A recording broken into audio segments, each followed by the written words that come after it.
جای برای شنیدن و شنیده شدن. رادیو مهر، ارمغان امید و آینده.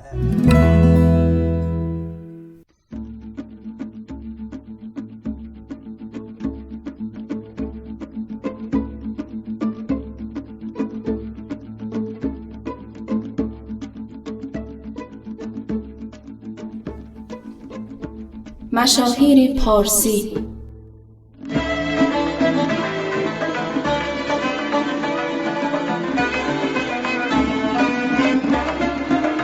رادیو مهر شما را به دریایی از افتخارات دعوت می‌کند که در آن داستان علم و ادب و هنر را می‌شنوید که چگونه در تلاطم امواج خروشان روزگار نسل به نسل به دست ما رسیده است.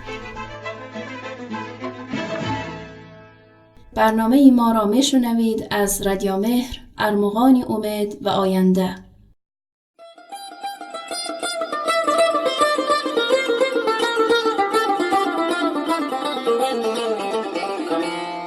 السلام علیکم.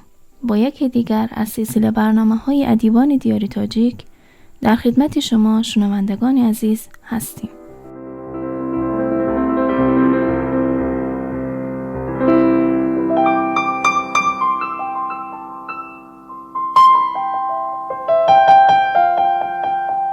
به دل قرن 20.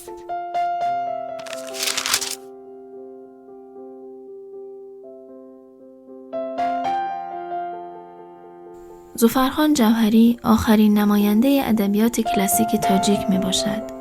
او سال 1860 در خانواده محمود خان نظمی استراوشنی که آن نیز یکی از شاعران برجسته بود، چشم به جهان گشوده است. جوهری در خانواده‌ای به دنیا آمده بود که اکثریت اهل فضل، شاعر و عالم بوده و از بهترین سنت‌ها و اصول انسان‌پرورانه ادبیات کلاسیک تاجیک پیروی می‌کردند. پدر جوهری نیز شاعری شناخته شده و دانشمند بزرگ آن زمان بوده است. حاج نعمت الله محترم در تذکرة الشعراء ایشان جوهری را قوه اهل کمال، مظهر فیض لایزال، خرد سرشت، دانشمند، عالی فطرت و بلند استعداد نامیده است. در ادامه نقل می‌کند: به بخارای شریف آمده تحصیل علوم دینیه و تکمیل مطالب یقینیه نموده و از مبدأ فیوز ذخایر اندوخته و سپس به وطن اصلیش بازگشته است.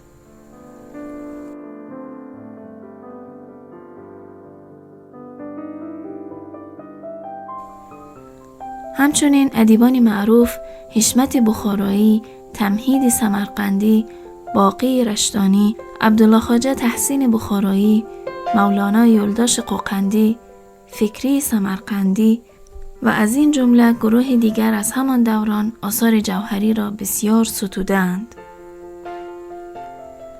استاد عینی درباره جوهری در نمونه ادبیات تاجیک نوشته است: از اشعار جوهری به صورت سرسری و با ساده انگاری رد شدن صحیح نیست. نامبرده شعر را به نهایت استادانه می نگارد. ذاتاً جوهری از استادان ادبی این دور است.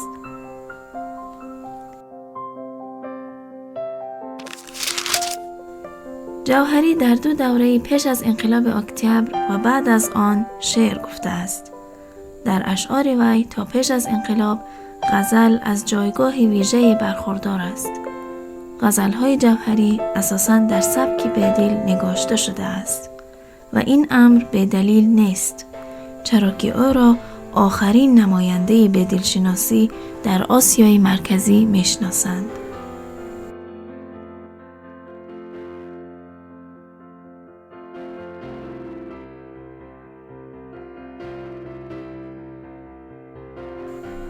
پروفسور رسول هادی‌زاده در کتاب ادبیات تاجیک در نیمه دوم عصر 19 درباره تأثیر اشعار بدیل بر ادبیات تاجیک سخن رانده و نوشته است: در نیمه دوم عصر 18 و نیمه اول عصر 19 در ادبیات تاجیک از شاعران هند تأثیر ایجادی بدیل بی نهایت زیاد شد و اکثریت شاعران این دور بیشتر به اسلوب و شیوه ایجادی این شاعر مخصوصاً در غزل پیروی می‌کردند. تأثیر ایجادیات بدیل در نیمه دوم عصر 19 همچنان برقرار بود.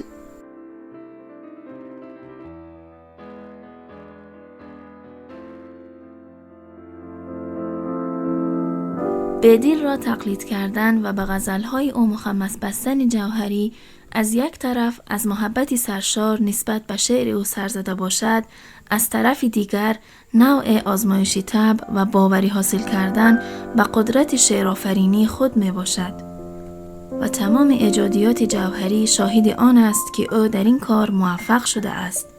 یک سبب در تقلید بدیل و به کامیابی نائل گردیدن جوهری در آن است که او ایجادیات این شاعر بزرگ را به طور عمیق آموخته و تحقیق نموده است و در راه درک معانی سربسته اشعار او جد و جهد زیاد به کار برده است. چنان که خودش گفته است: تقلید من است رمز تحقیق، گل کرده حقیقت از مجازم.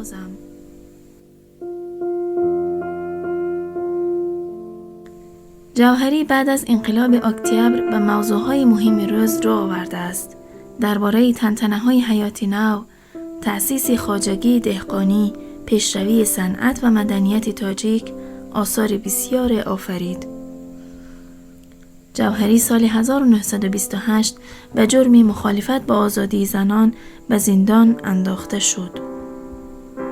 حالانکه او معتقد بود زن در جامعه از نقش بی‌سزای برخوردار است و زنان نیز باید به دنبال تحصیل باشند، چرا که در تربیت نسلی فرهیخته و متمدن و ساختن جامعه‌ای با فرهنگ نیاز به زنان و مادران عالمه و با فرهنگ است.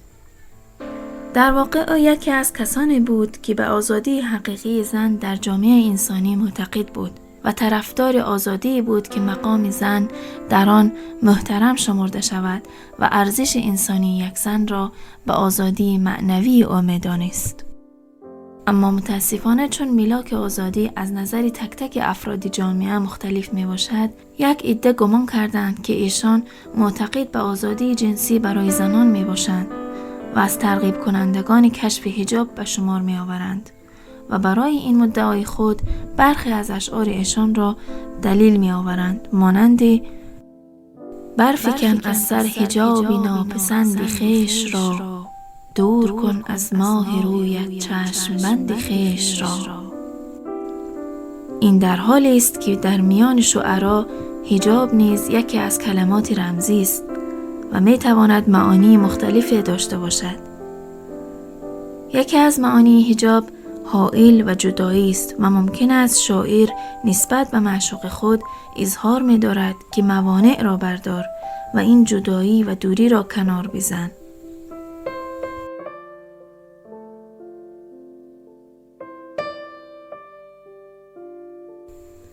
جوهری سال 1932 از حبس آزاد شد، ولی تا مدتها خاموش ماند و چیزی ننوشت. فقط در سالهای جنگ بزرگ وطنی جوهری از نو به کارهای ایجادی شروع نمود. ای آبشار نوحگر از بحری چیستی، چین بر جبین فکنده ز اندوه کیستی. دردت چه درد بود که دیشب تمام شب، سر را به سنگ میزدی و میگریستی.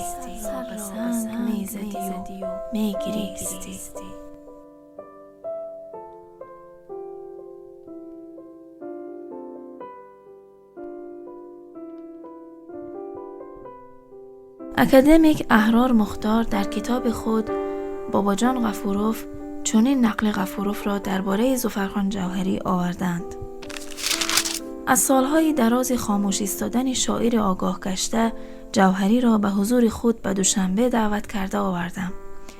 بعد از سلام و احوالپرسی و صحبت‌های رفیقانه به سر مقصد آمدیم و من ایشان جوهری را تشویق کردم که به نوشتن و شعر سرودن ادامه بدهند، چرا که تراوش فکری شما برای رشد و آگاه سازی و ایجاد وحدت میان مردم بسیار لازم است.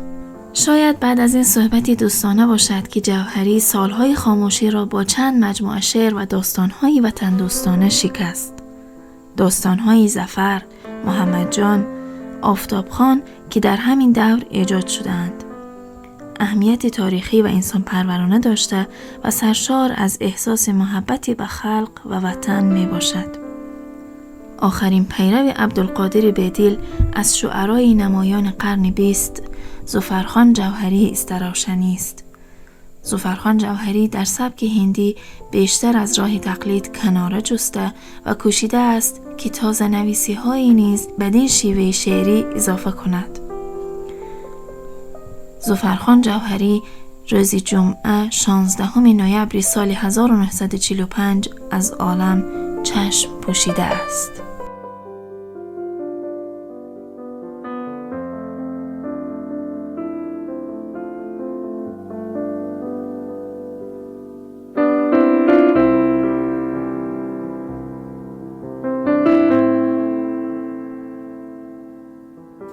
شب که در بزم سخن طبعم چمن افسانه بود، پنجه فکرم و زلفی شوخ معنی شانه بود. شمع شوق دل ز نیرنگ جمالش برفروخت، جزوم را پری طاووسی پروانه بود. شوخی چشم سیه مستش چو می آید به یاد، گردشی رنگی مرا کیفیتی پیمانه بود. حیرت آمد مانع ذوق وصال آیینه را، رفته بودم من ز خود تا در برم جانانه بود. یاد باد آن دلنوازی ها که از راه وفا، ساز اقبال چمن پرداز این ویرانه بود. هرچه جز عشق تو بود از سینه آخر رفت پاک، این حرم وحدت سرا شد گرچه کثرت خانه بود. این حرم وحدت سرا شد گرچه کثرت خانه بود. بس که از شوق تو طوفان جنون داشتیم، سنگرم در دور باش خویش تا بیگانه بود. استخوانم سوده شد چون سرمه در این آسیا، دور سنگی نه فلک گویا بر این یک دانه بود. دی به ترک عشق می داد آنکه پندم جوهری، دیدم امروزش کز این غم بی خود و دیوانه بود. دی به ترک عشق می داد آنکه پندم جوهری، دیدم امروزش کز این غم بی خود و دیوانه بود.